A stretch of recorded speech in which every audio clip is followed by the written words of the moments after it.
할렐루야. 오늘 우리가 함께 나눌 말씀의 제목은 솔직해집시다. 솔직해집시다. 이 말씀을 통하여 살아 역사하시는 하나님의 음성 만나시기를 축복합니다. 세상에는 여러 가지 제도가 있고, 그런데요, 왕이 나라를 다스리는 것은 아주 오래된 인간 세상의 하나의 정치 방법입니다. 그래서 제가 이게 이제 궁금해서 학교에서 분명히 배웠을 텐데 역사를 좋아하는 사람일지라도 그것까지는 생각이 안 나서 이제 이렇게 검색을 좀 해봤습니다. 군주제, 그러니까 왕이 다스리는 제도, 이것이 언제부터 시작되었을까 이걸 찾아봤어요. 찾아봤더니요, 여러분 과연 이 제도가 언제부터 시작되었을 것 같습니까? 언제부터 시작되었냐면요, 인간의 역사가 시작될 때부터 시작됐답니다. 아주 오래됐지요. 왕이 나라를 다스리는 제도는요, 이렇게 오래됐습니다. 왕이 다스리는 나라는 어느 나라를 막론하고, 그러면 왕이 어떤 존재로 이렇게 군림하면서 다스렸느냐? 신의 대리자라는 거예요. 가까운 일본 같은 경우에는 어떻습니까? 태양의 아들이잖아요. 신의 아들이에요. 그래서 여러분, 이게 좋은 것만 있는 게 아닙니다. 이게 무슨 말이냐면요, 비가 오지 않아요. 비가 오지 않으면은 왕이 어떤 역할까지 했냐면요, 대제사장 역할까지 한 거예요. 그러니까 대제사장 역할, 이거 참 대단하다라고 생각했는데, 근데 여러분, 우리나라의 한 고대 국가라고 이렇게 생각되어지는 옛날 나라 중에 부여라는 나라가 있었죠. 이 부여라는 나라에서는요, 왕이 별로 그렇게 썩 좋은 자리는 아니었어요. 무슨 말이냐면요, 동물로 이제 가뭄이 막 이제 심해집니다. 그런데 이 가뭄이 해결이 되질 않아요. 비가 안 옵니다. 동물로 제사를 지내고 기후제를 지내고 별짓을 다 해보다 안 돼요. 그럼 이제 마지막 방법이 있어요. 그게 뭐냐면요, 왕을 제사 제물로 드리는 거였어요. 이쯤 되면 왕 별로 안 좋은 것 같기도 합니다. 이렇게 끔찍한 일을 당하기도 하지만 왕은요, 인간이 사는 세상에서 사실상 가장 강력한 존재, 가장 화려한 존재, 이렇게 말할 수 있겠죠. 좋은 음식, 진귀한 물건, 가장 먼저 왕에게 진상됩니다. 여러분, 우리나라 요즘 관광 많이 하잖아요. 관광 가서 이제 좋은 음식이다, 이거 옛날부터 이 지역에 이게 유명해서 하면은 꼭 따라오는 말이 하나 있어요. 그게 뭐냐면요, 임금에게 진상되는 음식이었다. 왕이 명령하면 법도 마음대로 바뀝니다. 부와 권력과 그리고 법이 한 사람에게 이렇게 몰려 있으니까 그 자리를 탐하는 사람이 얼마나 많았겠습니까? 여러분, 이조실록 같은 거 우리가 이제 이렇게 읽지 않습니까? 어떤 공식적인 통계인지는 잘 모르겠습니다만, 어떤 통계에 의하면 우리나라의 조선시대 왕들이 이렇게 있지 않습니까? 왕들의 절반 이상이 뭘 당했다는 거죠? 독사를 당했다고 보잖아요. 그러니까 이런 자리를 탐한 사람이 많았다는 거죠. 왕의 자리를 차지하기 위해서 궁중에서 벌어진 그 암투는요, 우리나라만 그런 게 아니에요. 우리나라만 그런 게 아니라 그게 없는 나라가 없더라는 거예요. 세계 역사 배워보시면요, 그거 없는 나라가 없습니다. 왕의 자리를 이제 탐할 수가 없다면, 내가 이제 아무리 해도 왕의 자리를 가질 수가 없다면 어떻게 합니까? 왕의 자리 옆에 가서 왕의 그 권력의 등에 엎혀서 자기도 이제 한 세상을 풍미할 수 있는 권문세도가가 되기 위해서 이렇게 이제 온갖 또 술수를 다하는 그런 사람들도 있지요. 이것은 어느 나라를 막론하고 존재하는 인간 세계의 공통된 역사다라고 말할 수 있겠습니다. 이렇게 복잡한 관계와 이권이 몰려있다 보니까요, 왕의 자리와 관련해서 웃지 못할 일도 있습니다. 유럽의 중세 시대 말입니다. 중세라고 해서 그렇게 오래된 것도 아니에요. 중세 유럽에 왕의 순수한 혈통을 지키기 위해서 뭘 했냐면요, 가족끼리 결혼을 했어요. 그걸 건친결혼이라고 하지 않습니까? 건친결혼하면 돼요, 안 돼요? 우리나라는 요즘 법으로 금지되어 있지 않습니까? 몇 촌까지 가능하죠? 8촌까지인가 그래 되지 않습니까? 이 순수한 혈통을 지키기 위해서 지금까지도 세계 역사에 길이 남아있는 합스부르크 왕가라고 하는, 지금도 세계의 가장 명문가 그러면 꼽아주는 600년 동안 유럽 전체를 다스렸다고 할 수 있는 그런 왕가가 있습니다. 근데 이 왕가가 자기들끼리의 왕족의 순수 혈통을 지키기 위해서 가족끼리 결혼을 한 거예요. 사촌끼리도 한 게 아니라 누나하고 동생이, 오빠하고 또 동생이 뭐 이런 식으로 결혼을 한 겁니다. 그러다 보니까요, 이 세월이 오래되다 보니까 뭐가 이제 생기기 시작했냐면요, 주걱턱이 생기기 시작하더라는 거예요. 저도 좀 주걱턱이긴 합니다만은 턱이인데요. 주걱턱이 이 가문의 상징처럼 된 거예요. 근데 이 문제는 이 턱이 갈수록 길어지는 거예요.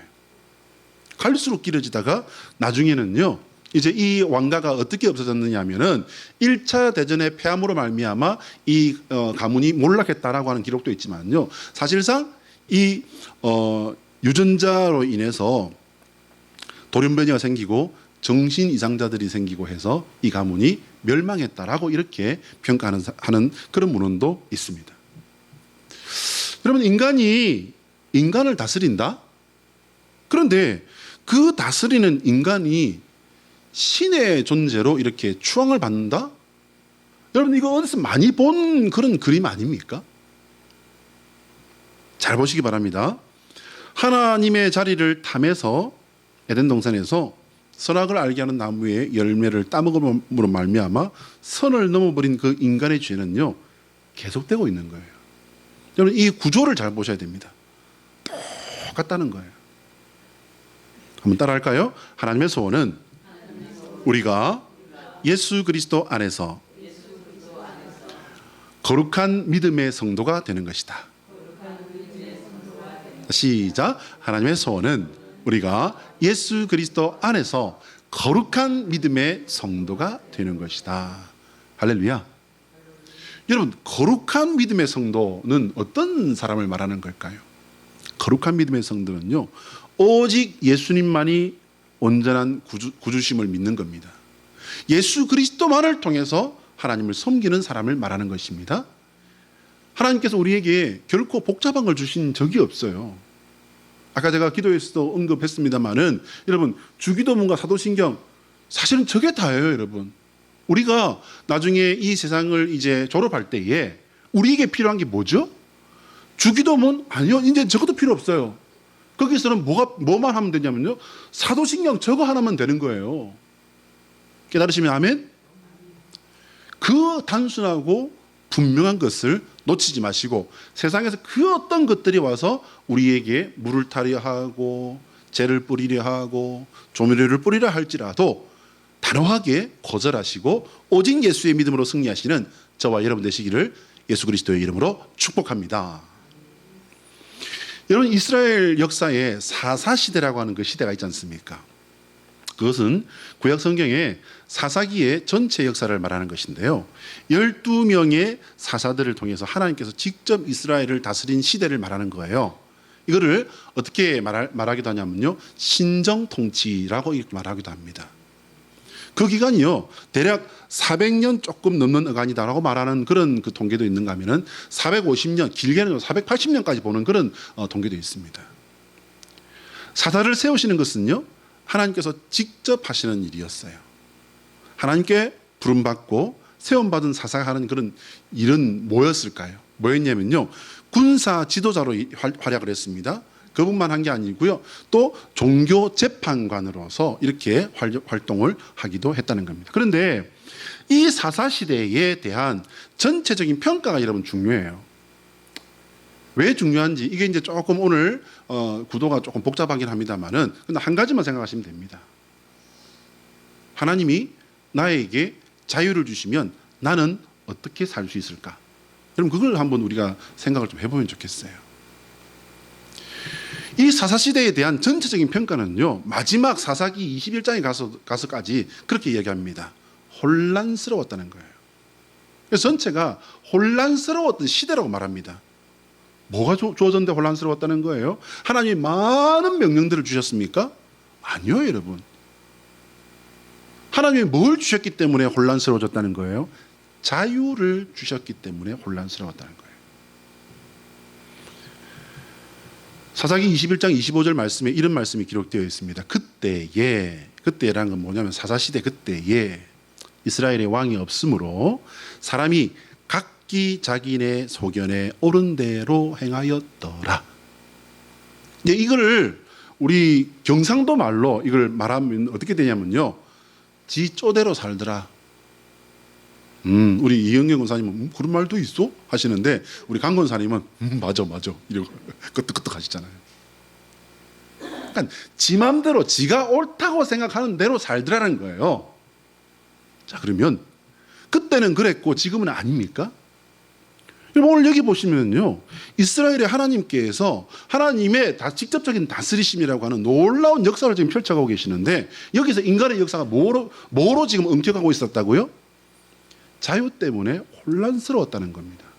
이 사람은 이 생각이 옳다고 생각하고 저 사람은 저 생각이 옳다고 생각한 겁니다. 결과적으로 그러면 여러분, 시작은 뭡니까? 시작은 뭐냐면요, 하나님을 제대로 몰랐고 제대로 섬기지 못했기 때문에 혼란이 시작된 거였어요. 사사기의 모든 사건과 모든 그 전쟁과 그 모든 것들의 시작이 바로 하나님을 제대로 몰랐고 하나님을 제대로 섬기지 못했기 때문입니다. 우리는 성경에 이 사사기의 역사를요, 잘 새겨봐야 됩니다. 왜냐하면 그것은 당시 이스라엘 왕이 필요했음을 기록한 것이라는 역사학자들의 해석이 주된 해석이지만요, 하나님께서 통치하신 당시의 특징이 오늘 우리에게도 동일하게 지금 이게 적용이 되고 있기 때문입니다. 하나님은 우리가 자유롭기를 소원하시는 아버지십니다. 그것은요, 세상을 창조하실 때부터 하나님께서 우리에게 주신 두 가지의 축이라고 제가 말씀드렸습니다. 자유와 질서와 자유라는 거예요. 이스라엘 광야 공동체에서부터 하나님께서 주신 법이 있었습니다. 율법이었죠. 거기에는요, 제사법만 주어진 게 아니었어요. 어떻게 살아야 함을 너무나도 세밀하게 적어 두었습니다. 지금으로부터 3,000년 전에 주어진 거라고 보기에는요, 너무나도 이게 수준이 높았어요. 여러분, 모세오경을 잘 읽어보시기 바랍니다. 거기에 이건 빼야 돼, 이건 너무 원시적이야 라고 해서 빼버린 게 뭐가 있습니까, 여러분? 그 당시에 짐승을 이렇게 대체 제물로 드린 것이 있었습니다. 근데 그거는 이미 대체되었기 때문에 그건 필요 없어요. 뭘로 대체되었습니까? 대체되었다기보다는요, 완성되었다고 보는 것이 조금 더 정확한 해석일 것 같습니다. 완성되었습니다. 누구로 말미암아? 예수 그리스도로 말미암아. 그러면 그 외에 이건 안 되겠다고 빼버릴 만한 게 뭐가 있죠? 뭐가 있습니까? 여러분, 저는 그 모세오경을 읽으면 읽을수록 어떻게 이게 3,000년 전에 주어진 법일까라는 그런 감탄을 하게 됩니다. 여러분, 우리가 알고 있는 그 인류의 아주 그 대표적인 문명 중에 마야 문명도 있습니다. 유명한 문명입니다.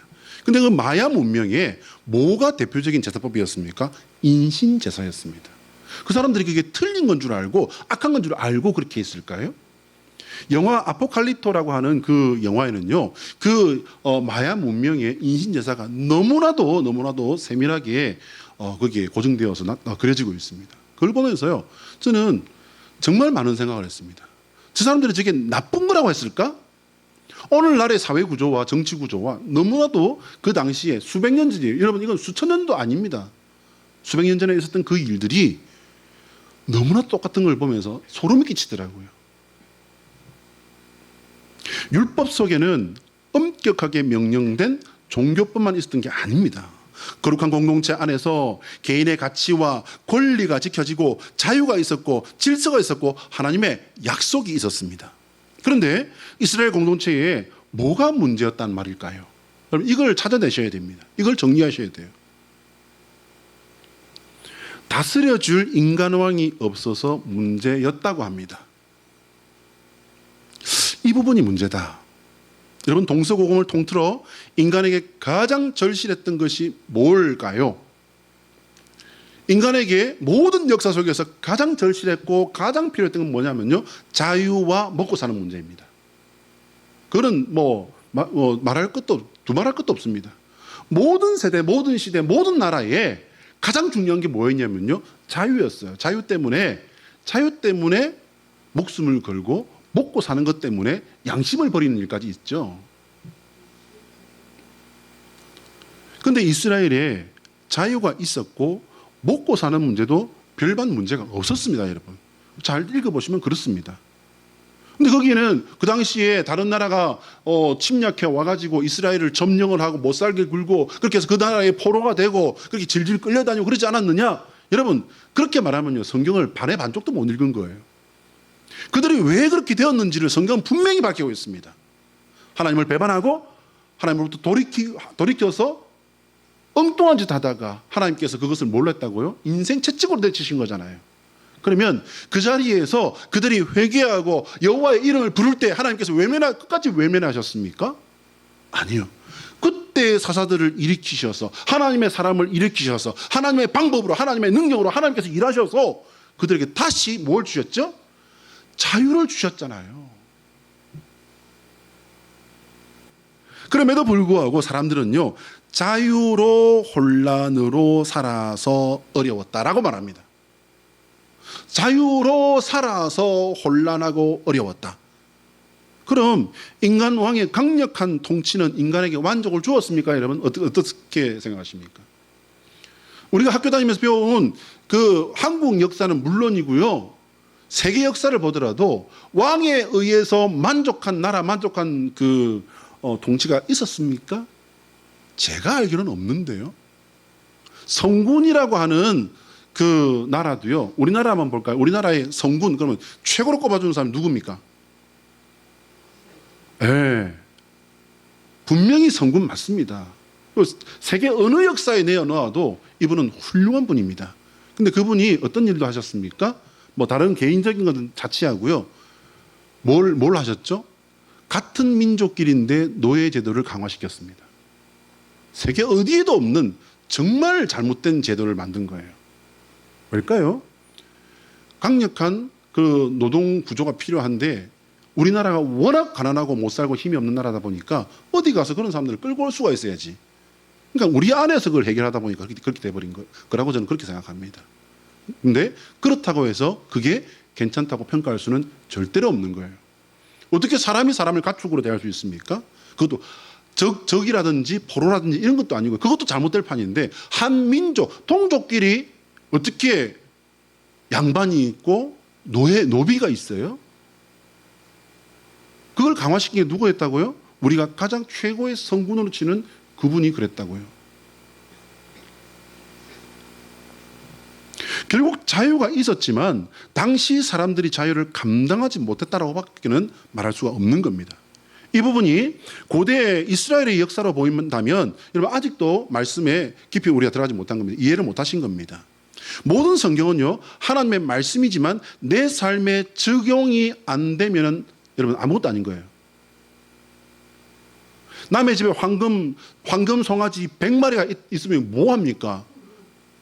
내게 하나도 없으면 그건 내 것도 아니고 내 일도 아니고 나하고는 상관은 없는 것 아니겠습니까? 우리말에 이런 말이 있죠. 남의 죽을 병도 내 곱불만도 못하다. 여러분 이건요, 저는 목회를 하고 이렇게 사역을 해볼수록 이건 정말 맞는 말이에요. 인간의 냉정한 마음이요 생각이 바로 이게 함축되어 있는 그런 말이라 할 수 있습니다. 성경의 모든 사건과 명령과 이슈들이 나를 향한 것으로 받아들여야 제대로 읽어지는 것입니다. 오늘 왕의 문제도 마찬가지입니다, 여러분. 이 왕의 문제는 나에게 왕으로 작용하는 것이 무엇인지 내 스스로에게 물어볼 수 있어야 됩니다. 여호와 하나님께서 여호와 하나님만이 온전한 나의 왕인가? 여러분 이거 물어보셔야 됩니다. 아니면 사실은 다른 어떤 것이 하나님보다 더 내 위에 올라와서 왕이 될 때가 있는가? 있다면 그것은 무엇인가? 그리고 얼마나 자주 그리고 언제 그것들이 내게 와서 왕 노릇을 하는가? 여러분 이걸 보셔야 됩니다. 이 문제에 관해 우리는 정말 솔직하고 냉정하게 내 자신을 들여볼 수 있어야 됩니다. 여러분 여기에 솔직해지셔야 돼요. 저는 가장 겁나는 게 저희 어머니가 하나님보다 저를 더 사랑하거나 하나님보다 저를 더 의지하실까? 저는 그게 제일 걱정이 돼요. 오늘 우리 본문에서 다시 이제 우리가 돌아가서 보면요. 본문 4절에 이스라엘 장로들이 라마에 있는 사무엘 선지자를 찾아왔다라고 이렇게 기록되어 있습니다. 이거 여기서부터 눈여겨 보셔야 돼요. 그리고 이제 이들이 말한 것은 백성들의 전체 의견을 자신들이 들고 와서 대신 전하는 것처럼 이렇게 사무엘 선지자와 대화를 합니다. 그런데요, 내용을 보니까 내용이 아주 심각해요. 이게 지금 이스라엘의 역사를 바꿀 수 있는 그런 문제를 가지고 와서 지금 이야기를 하고 있는 상황입니다. 그런데요, 사무엘 선지자 입장에서 볼 때는 기가 막히는 거예요. 지금 400년 동안 하나님께서 이 나라를 인도하시고 하나님께서 위기에서 이 나라를 구해주셨고 하나님께서 지켜주셨기 때문에 왕이 없음에도 불구하고 왕이 있는 나라들과 전혀, 아니 어쩌면 더 선진화되고 그리고 자유롭게 살아왔는데 여기서 갑자기 지금 왕의 제도를 이제 우리가 시작해야 되지 않겠느냐, 그렇게 말한 게 아니고요, 왕의 제도를 시작하겠다고 말한 거예요. 지금 그게 아닌 것 같은데 맞습니다. 여러분 5절 말씀을 봅니다. 같이 한번 읽어볼까요? 5절 말씀 시작. 그에게 이르되 보소서, 당신은 늙고 당신의 아들들은 당신의 행위를 따르지 아니하니 모든 나라와 같이 우리에게 왕을 세워 우리를 다스리게 하소서 한지라. 이 말이요, 정말 이 장로들이 준비를 많이 해왔어요. 장로들이 하는 말을 간단히 우리 정리해 보면 이 사실을 알 수 있습니다. 사무엘 선지를요 완전히 눌러버리기 위해서 작정을 하고 지금 준비를 하고 온 거예요. 첫 번째, 사무엘 선지가 이제 늙었다고 하는 현실적인 문제를 지금 꼭 집어 말합니다. 이거 여러분 어떻게 변명을 하겠습니까? 아니 내가 하나님께 기도해가지고 이렇게 말할 수 있어요? 그거 아닙니다. 변명 자체가 안 되는 겁니다. 이건. 두 번째는요, 사무엘 선지자의 아들들이 자신들의 지도자가 될 수 없음을 분명히 압니다. 지금 이 부분도요, 사무엘 선지자가 부인도 시인도 할 수 없는 가장 큰 약점이에요. 누구의 약점이 될까요? 사무엘 선지자의 약점이에요. 누가 자식을 허랑방탕하는 사람으로 키우고 싶겠습니까? 그런데 자식이 그런 사람을 그렇게 커가면은 그거 막을 수 있는 사람이 있어요, 여러분? 자식은 부모 마음대로 되는 자식이 없잖아요. 심지어는 어떤 말이 있습니까? 자식 이기는 부모는 있다 없다? 없다. 그런데 사무엘 선지자의 이 자식들이 이 장로들의 눈에도 볼 때 이 사람들은 안 된다라고 이렇게 보인 거예요. 세 번째요, 다른 나라들에는 다 있는데 우리만 없는 왕을 세워주소서라고 말한 겁니다. 왕이 무슨 유행하는 트렌드도 아니고 이렇게 말을 합니다. 지금 사무엘 선지자 앞에 와서 백성들의 말입니다 라며 요구하는 자들이 누군지 여러분 보셔야 돼요. 누굽니까? 백성들의 대표이자 그들 생활 속에서 가장 직접적으로 그들에게 영향력을 행사할 수 있는 현실적인 권위예요. 누구죠? 마을 어른들입니다. 이것이 오늘 장로들이 사무엘 선지에게 요구하는 핵심 요구사항이에요. 이러하니까 당신은 두 말 말고 왕을 세우시오. 지금 그 얘기를 하는 겁니다. 장로들이 이것을 사무엘에게 전하지 않으면요, 돌팔매질이라도 당해 죽을 수도 있어서 목숨의 위협을 느껴서 사무엘 선지를 찾아와서 하소연 겸 설득 겸 애걸복걸 지금 하고 있는 그런 분위기입니까? 여러분 이 상황의 분위기를 잘 읽으셔야 돼요. 저는 이게 협박으로 보이는데요. 제가 잘못 읽었습니까, 여러분? 이들은 그들이 사는 지역의 대표이자 어른들이고 강력한 영향력이 있는 사람들입니다. 실질적인 그 지역의 지도자들인 겁니다. 저는 이 부분을 장로들 자신의 요구사항을 백성을 빙자해 말하는 것이라고까지 보아집니다. 물론 백성들도 왕을 원하는 사람들이 많이 있었을 겁니다. 역사 속에서 자신들을 점령하며 못살게 굴었던 나라들이 전부 왕이 있는 나라들이었습니다. 눈에 보이는 화려하고 강력한 권세인 왕을 모신다는 것이 어쩌면 더 효율적인 국가 시스템이라고 이렇게 이해했을 가능성이 상당히 높습니다. 그 당연히 좋아 보였을 겁니다. 세상 문화에 젖어서 살아가는 사람들의 눈에는요 분명히 그랬을 겁니다. 하지만 그들의 말과 생각을 출애굽 이후 지금까지 자신들을 지켜주신 여호와 하나님의 역사를 있는 그대로 정리해서 말하기만 했어도 백성의 이 마을의 어른들이 자네들이 지금 하나님이 우리나라에 우리들에게 베푸신 은혜가 뭔데 이런 생각들을 하나? 이건 맞지 않지 않나? 하나님이 안 계시는가? 하나님이 우리나라를 세우셨고 아브라함과 세우신 그 약속을 이렇게 지키셨고 그것으로 말미암아 우리가 출애굽에 있었고 출애굽 역사 속에서 하나님께서 이 애굽이라고 하는 나라를 초토화시켜버린 거 다 자네들 모르나? 그리고 우리 조상들이 광야에서 어떻게 살았나? 하나님의 영광이 지금 이 우리 민족 가운데 어떻게 오셨나? 400년간 그럼 하나님은 손 놓고 계셨나? 우리가 그 왕에 있는 나라들에게 억눌렸을 때 그것을 풀어 헤쳐버리고 우리에게 다시 회방과 자유를 주신 분이 누구신가? 말을 했다면 누가 거기에 토를 달았겠습니까, 여러분? 좀 생각해 보시기 바랍니다.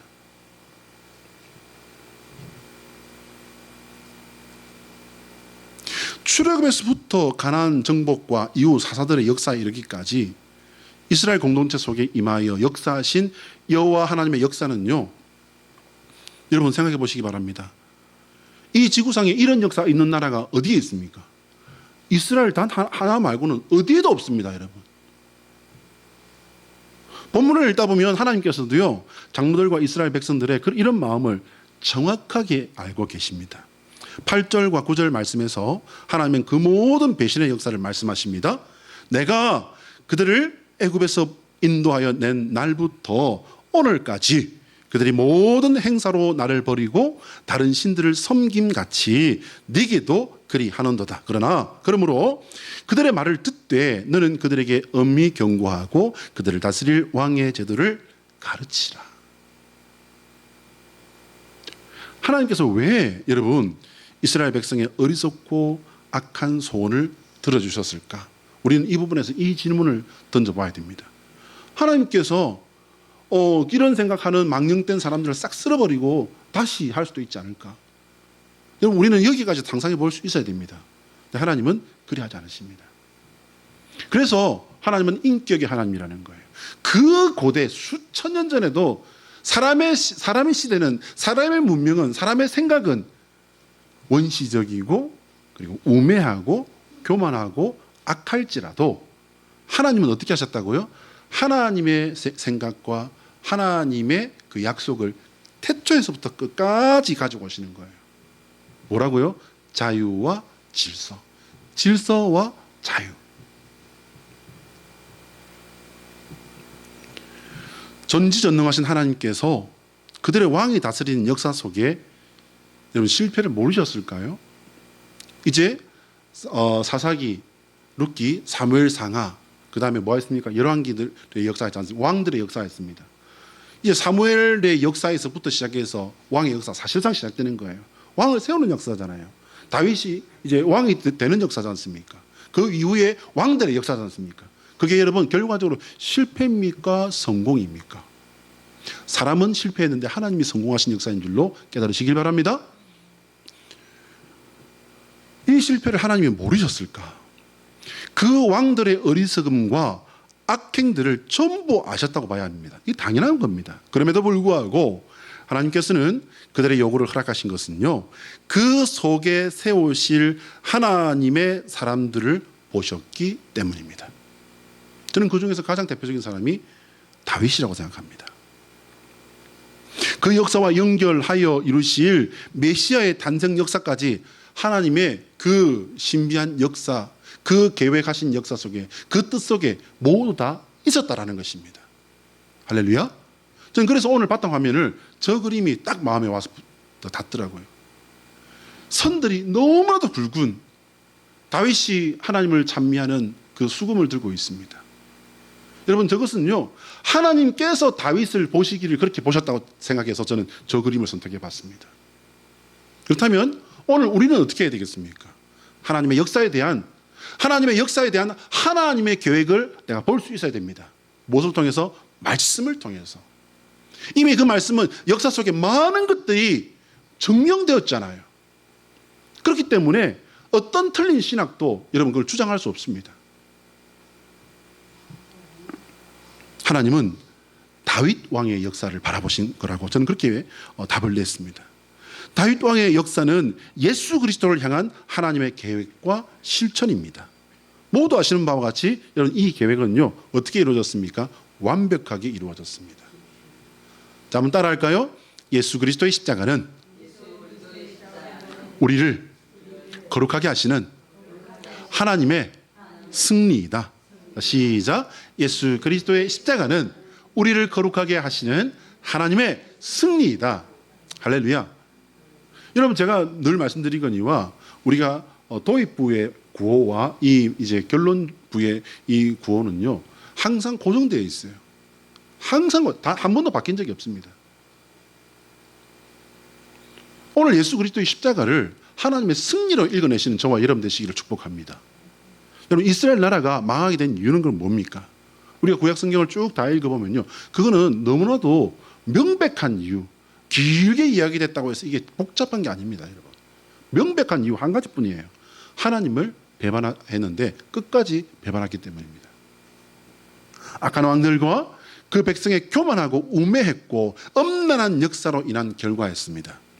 왕들은 자신의 왕권과 이익을 위해 백성들을 거룩한 믿음이 아닌 나라의 발전과 안정을 빙자하여 이방인들을 가까이 합니다. 여러분, 이거 뭡니까, 여러분? 안정과 나라의 발전을 내세워서 백성들을 속인 거예요. 자신의 잘못된 그리고 악한 그 뜻을 이루기 위해서. 근데 여러분, 이게 그 왕이 내가 악한 짓을 할 거야 라고 해서 그런 짓을 했겠습니까? 그런 사람은 없습니다, 여러분. 자기는 옳다고, 자기가 옳다고, 자기가 맞다고, 이렇게 해야 되겠다고, 이게 나의 길이라고, 심지어는요, 이게 나의 숙명이라고 그렇게 생각하고 그런 짓을 한 겁니다. 심지어 거기에 누가 들어갑니까? 지혜의 왕이라고 하는 솔로몬마저도 그렇게 살았지 않습니까? 그렇게 살다가 맨 마지막에 이제 깨닫잖아요. 헛되고 헛되며 헛되고 헛되니 모든 것이 헛되더라. 해 아래 여호와를 알고 그분을 섬기는 것 말고는 그 어떤 것도 제대로 된 의미 있는 것들은 없더라. 지혜의 왕 솔로몬의 결론입니다. 여러분, 이스라엘 왕들이 백성들에게 이렇게 권했던 것이 무엇입니까? 왜 그렇게 된 겁니까? 율법에서부터 하지 말아라 라고 명령된 이방 여인들이 들어와서, 이방인들이 들어와서 이제 뿌린 씨앗이 그렇게 망하게 한 겁니다. 그게 뭐였죠? 이방 문화였어요. 이방 문화. 그 이방 문화는 뭡니까? 이스라엘이 하나님께서 광야를 제대로 된 무기 하나도 없이 가나안 땅을 들어가서 그 땅을 쓸어버리면서 완전히 진멸시킨 폐기된 문화였습니다. 그런데 자신들의 조상들이 짓밟아 진멸한 것을 후손들이 다시 살려내 섬긴 겁니다. 그들이 자신 우상을 섬긴 이유를 여러분 보셔야 됩니다. 하나님을 배반하고 죄를 짓고자 함이 아니었어요, 여러분. 그들은 이제 사막을 떠도는 베두인 민족이 아니라고 스스로를 이제 정체성을 가지고요, 농경 사회가 되었으니까 이제 가나안의 오랜 전통과 농경신을 섬기는 것이 마땅하다라고 판단한 겁니다. 또한 그렇게 생각하는 사람들이 그들 공동체 속에 들어와서 자리를 잡은 거예요. 그래서 하나님께서는 그들의 가축까지도 다 진멸해버리라고 명령하셨는데 그걸 하지 못했죠.